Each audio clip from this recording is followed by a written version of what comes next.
So I have a question for us to kind of internally contemplate this morning. How many of us live our lives with an ongoing, consistent feeling of inner peace?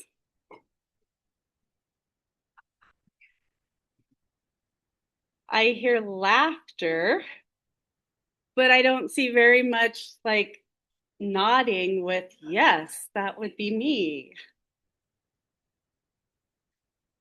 So, how many of us feel like life is a continuous struggle to deal with the pressure, the constant tension, the conflict, and or an ongoing sense of anxiety in your life? I saw some shaking heads no, which is good. I saw some hands going up, but I saw it appears more resonance with the idea that a lot of us are kind of in this low line level of anxiety as we go through our lives. And I what I was saying to the kids is I love fall and I love the beginning of winter as the leaves are falling, it's getting colder, it's getting darker because nature rhythm gives us permission. Nature gives us permission to slow down, to relax, to sleep more.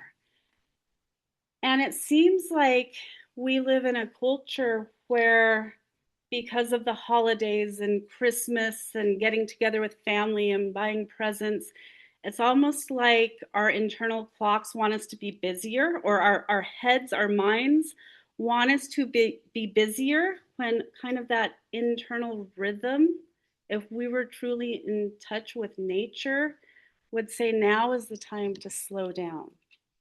And so, my invitation for us this season, this year, is to think about in your own life this week, this weekend, are you gearing up to prepare for the holidays?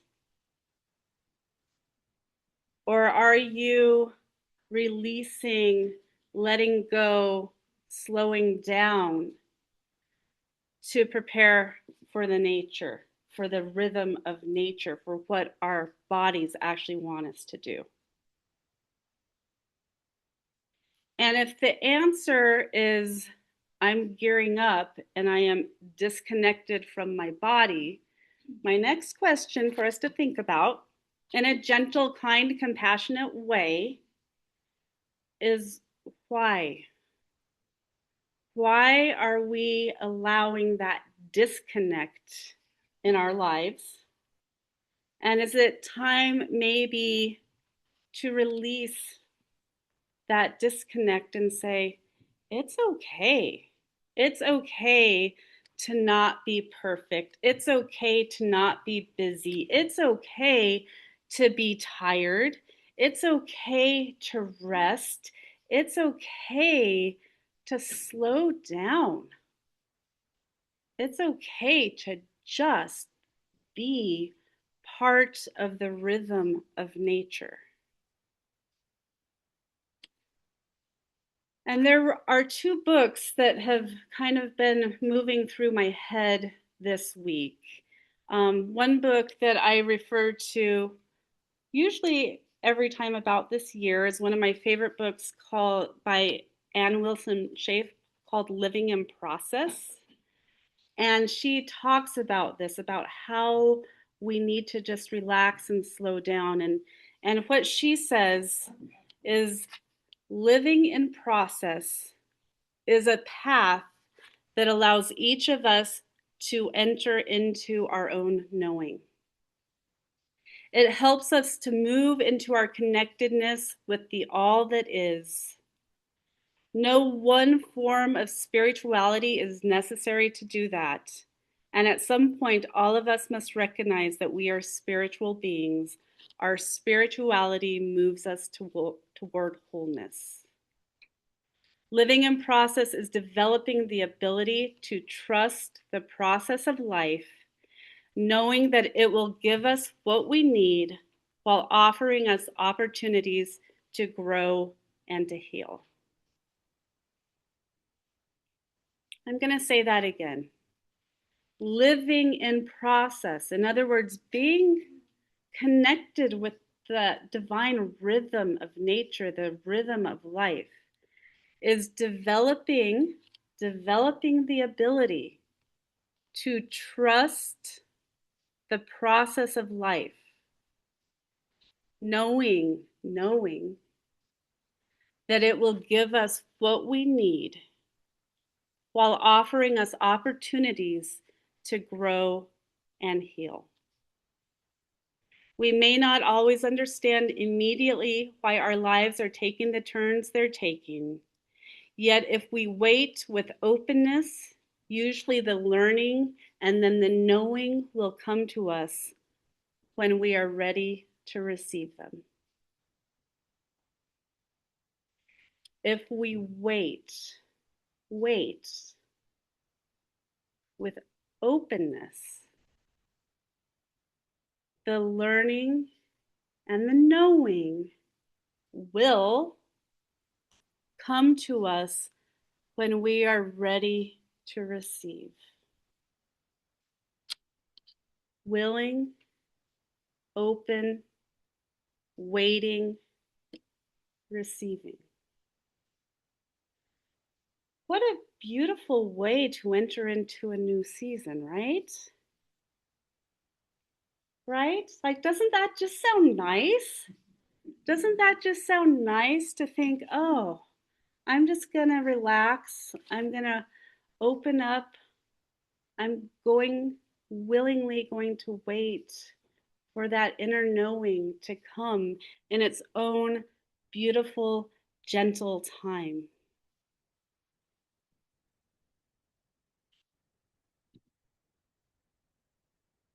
It's time for us as a culture, as a community, to really start thinking about what that means in our own lives and as a society. Because as we've been talking about for, years now, what we're doing right now, who we're being is not necessarily healthy. And it's starting to show, the symptoms are starting to show in a frantic, fractured, cold-hearted society. And it doesn't have to be that way. We can bring in the patience, the compassion, the joy, and the waiting, the rhythm of nature. The other book that I read years ago, and then Maya brought it up, and we're going to maybe do a series next year on the book, is, Braiding Sweetgrass by Robin Wall Kimmerer.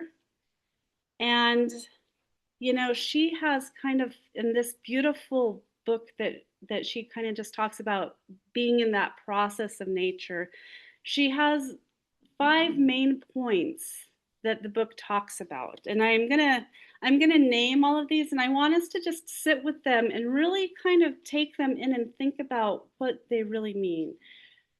The first kind of theme of the book is the honorable harvest. She explains that the honorable harvest is a way of taking only what you need, never taking the first or the last, and offering gratitude in return. It is an ethic founded on restraint, respect, reciprocity. When we gather from the world, we also gather the responsibility to care for it. I'm going to say that again, and I want us to think about, are we living that ethos in our own lives? The honorable harvest is a way of taking only what you need, never taking the first or the last, and offering gratitude in return. It is an ethic founded on restraint, respect, reciprocity. When we gather from the world, we also gather the responsibility to care for it. What if we all lived that ethic? What we gather from, we have responsibility to. We internalize that, and then we live our lives demonstrating that gratitude.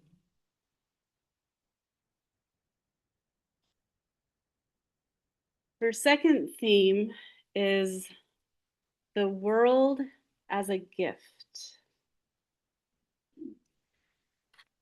In her book, she contrasts a market economy where things are bought and owned, and I love this, with a gift economy where the natural world offers its abundance freely. When we understand the world as a gift, we meet it with gratitude rather than entitlement, and our actions become shaped by love rather than extraction. Let's sit with that for just a moment. A market economy, which we all know, which that is the air that we breathe, is the market, where things are bought and owned versus a gift economy, where the natural world offers its abundance freely. Just think about that. Flowers, they just open up and they share their beauty with whoever happens to walk by, their aroma, their colors. The birds offer their beautiful songs for whoever wants to hear. When we understand the world as a gift, this whole world as a gift, we meet it with gratitude rather than entitlement. And our actions become shaped by love rather than extraction. I think that's really beautiful to think about. Shaping our world, our lives by love rather than what we can get.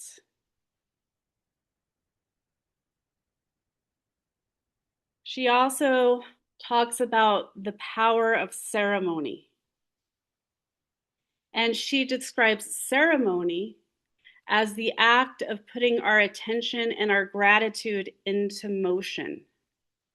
Ceremony gathers people into alignment with the earth, with each other, and with our own deepest values. Ceremony is one way humans harvest the power of shared intention. I'm going to say that again. Ceremony, understanding ceremony as the act, the action of putting our attention and our gratitude into motion. The act of putting attention and gratitude into motion. Ceremony gathers people into alignment with the earth, alignment with each other, and alignment with our own deepest values. Ceremony is one way humans harvest the power of shared intention. As Unitarian Universalists, we would not say that we are a ritual-oriented faith.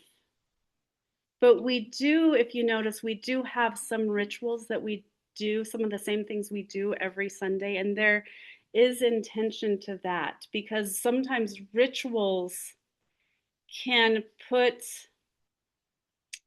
help us shape and express feelings that there are no words for. And sometimes the ritual of saying the same words every Sunday, you are welcome, you here, no matter your age, your size, or how you speak, that goes into a different part of our bodies when we hear it over and over again, and then we just feel like we belong. That's the intention of the ceremony. So while we don't base our whole faith around ritual, it's important to acknowledge that ritual and ceremony has a place in our lives. It has a place in the rhythm of nature. It has a place in the rhythm of human beings. And so we embrace that and we get into alignment with that. She talks about sweetgrass as a teacher. She teaches that sweetgrass itself teaches that living things can be both beautiful and useful, and that tending relationships increases abundance. When humans harvest sweetgrass respectfully, never taking too much, the plant actually grows stronger. From you I receive, to you I give. Together we share. We're stronger. We're stronger when we are able to receive from each other. We are stronger when we are able to give to each other. And it's that beautiful reciprocity in our lives, in our culture, that helps us be healthy, be strong, and grow. We need to be needed. We need to have something to give, to offer. That helps us. That's part of who we are as spiritual beings. But then we also have to be able to receive. And sometimes the receiving is even harder in our culture than the giving. That somehow we've told ourselves, "Oh, I'm a bad person. I don't deserve to receive what you have to give." We do that to ourselves. But if we're not willing to receive what somebody else has to give, we're saying, no, thank you. What you have to give isn't good enough for me. And that's not what we mean to do. So, part of this getting in alignment with nature is learning how to receive and learning how to give and learning how to receive and turning it into this beautiful rhythm, this beautiful cycle. From you I receive, to you I give. There's a reason we say that every week. It's not just fluffy words. There's spiritual depth to that when you really think about it. And that goes into her next one, reciprocity as a way of life. She says reciprocity is not merely giving back. It is entering into right relationship with the more than the human world. When we give our care and gratitude, the land offers its gifts in return. This mutuality is a spiritual practice. And that's what I was saying with each other, right? We receive from each other, we give to each other, but we are part of this interconnected web of life. That means that we can receive from all elements of the interconnected web. We receive from nature, but then we give back and we tend it and we care for it and we love it also. That it is a way of life. What we receive, we take in with gratitude and we give back with love. And so she finishes kind of with the understanding, the paradigm that gratitude is a way that we can orient ourselves in the world. gratitude can reshape our worldview. Instead of scarcity, we can see sufficiency. Instead of fear, we see belonging. Gratitude is a powerful spiritual stance that reorients us towards hope. And I had a colleague friend who was really good at reshaping that, right? Like it's the way language is so important and language matters. And so instead of perhaps saying, apologizing for something, if we extend gratitude instead, right? So for example, if we say, a lot of times we might say, "Oh, I'm so sorry for being late." What if instead of that, we looked at the person and said, "Thank you so much for waiting for me," right? Instead of saying, "I'm sorry that I took too much. Thank you so much for providing this for me." We, instead of looking at ourselves as lesser, we extend the gratitude for the grace that the other person has offered us. So instead of "I'm sorry," flip it around and say, I thank you. And so that will be maybe a little experiment we can all do this week, right? Maybe pay attention to how many times you're wanting to say, "I'm sorry" for something, that you're apologizing for something. And when you're about to say, "Oh, I'm sorry for this," what would be the flip side of that? What would be the gratitude? "I'm sorry that I took all the hot water this morning. Thank you for your patience with me as you wait for the water to heat up." I don't know that we can have fun with that though, right? Because that's not how we talk, right? But what she's saying is that this scarcity mindset, it's a worldview. It's a paradigm, but it doesn't have to be. There is so much abundance in our lives in this world. And if we live our lives from that state of abundance, from that alignment with nature, from that alignment with our own inner wisdom, how might our lives change? And how might our lives slow down? And how might we actually end up allowing ourselves to rest? So, as we enter into this time of the holy lights and the holidays, that's my invitation to think for yourself. Am I about to speed up? Or am I going to allow myself to slow down?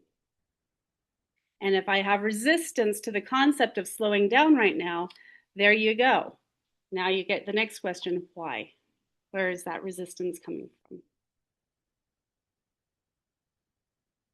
Just something to think about as we move into these darker, colder winter months.